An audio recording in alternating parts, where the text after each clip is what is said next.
Tout pour investir. Dose d'économie. Tous les jours à 10h30, Nicolas Dose arrive avec sa seringue pour vous donner sa dose d'économie. Bonjour sympa. Nicolas. Bonjour. Notre dealer, notre junkie. Bon, très sérieusement, aujourd'hui on va parler de la classe moyenne. Oui, parce que le nouvel exécutif est connu et vous nous dites ce matin que l'objectif pour Gabriel Attal, c'est la classe moyenne. Qu'est-ce que ça veut dire ? Ça veut dire que c'est un objectif qui est à la fois politique et à la fois économique. J'ai retenu deux phrases depuis qu'il est arrivé, donc c'est récent. La première, Perron de Matignon, le travail doit vraiment payer plus que le non-travail.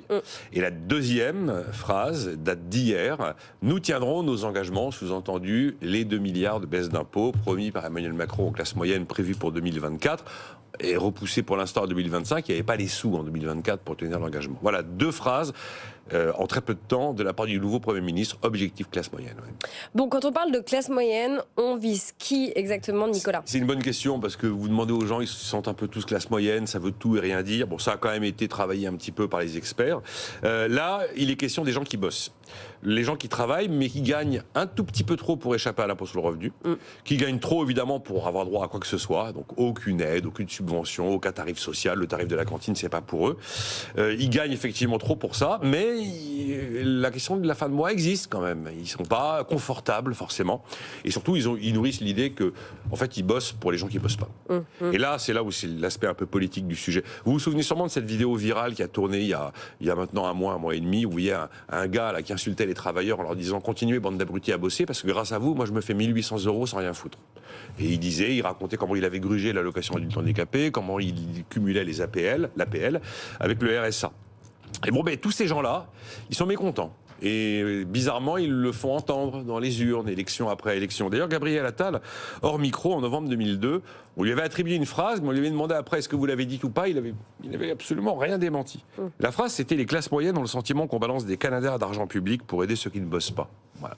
Maintenant, quant à la définition un petit peu plus académique du sujet, on va parler des gens qui gagnent pas assez pour être riches, mais trop pour être pauvres. Et alors, d'après les différentes études qui ont été menées, on parle de 2/3 de la population française, voire des 3/4 de la population française. Après, en chiffres, on essaye de positionner ça, donc dans les 10 déciles de revenus, 1, 2, 3, 4, 5, 10, on est entre le 4e et le 8e, on est donc sur des revenus qui vont de 1 650 € à peu près à un peu moins de 3 000 € par mois. Voilà, voilà la population visée. Donc c'est un sujet économique, mais c'est aussi un sujet, bien sûr, politique. Bon, concrètement, Nicolas, d'après vous, cette quête politique des classes moyennes, elle va se traduire par quel genre de décision politique ? Oui, c'est important, parce que s'il n'y a pas des choses concrètes, ils ne pardonneront pas. Alors, pour la réduction, pour l'écart entre le revenu du travail et le revenu social, le revenu du non-travail, il y a une première solution, c'est vous donner moins par la redistribution et l'État-providence. J'imagine mal le gouvernement nous annoncer une baisse du RSA.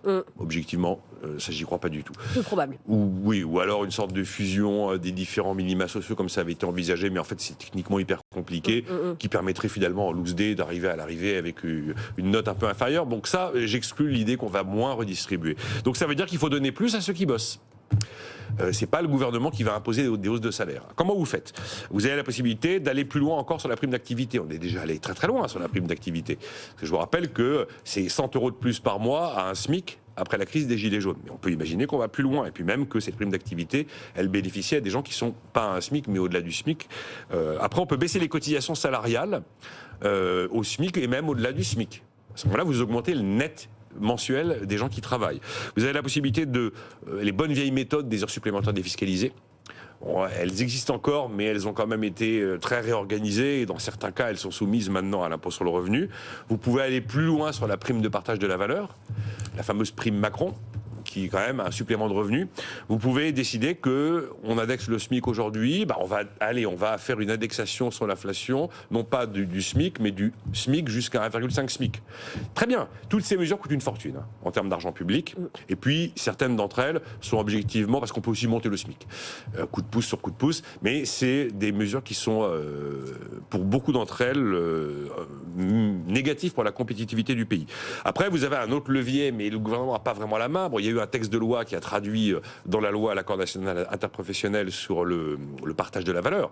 Effectivement, participation, intéressement sont des éléments qui donnent plus d'argent à ceux qui travaillent. Mais après, le gouvernement n'a pas la main sur l'activité de l'année, a-t-elle été bonne ou mauvaise, et sur les montants qui sont redistribués. Et puis vous avez un troisième levier, si vous voulez vraiment cibler les populations, effectivement, c'est les baisses d'impôts, les fameux 2 milliards d'euros.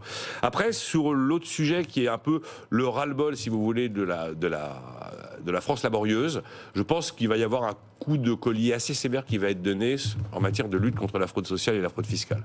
C'est vraiment un sujet qui est un sujet à la fois économique, parce qu'il y a de l'argent à faire rentrer dans les caisses de l'État, mais un sujet aussi très politique. Je précise qu'il y a 2 travaux actuellement en préparation. C'est pas un hasard. Elisabeth Borne, alors Première ministre, avait commandé un rapport à 2 économistes sur l'articulation entre les salaires et le système social et fiscal français. C'est comme ça d'ailleurs qu'on s'est rendu compte qu'à un SMIC, si vous décidez de donner 100 euros de plus, ça coûte 483 euros de plus à l'employeur. Il y a un truc qui ne va pas. Alors cette articulation, on peut la mettre sous forme de rapport. Après, si on veut commencer à rentrer dans l'histoire et à remettre à plat des quantités de choses, c'est d'une complexité monumentale. Tant on a créé un système complexe que le décomplexifier est aussi très compliqué. Et puis il y a également une mission parlementaire qui est actuellement en cours et dont on aura les résultats prochainement sur le reste à vivre des travailleurs. Des thématiques de rapport, de missions parlementaires, les prises de position de Gabriel Attal. Je pense que c'est vraiment aujourd'hui, parmi les sujets économiques du nouveau Premier ministre, l'objectif numéro 1.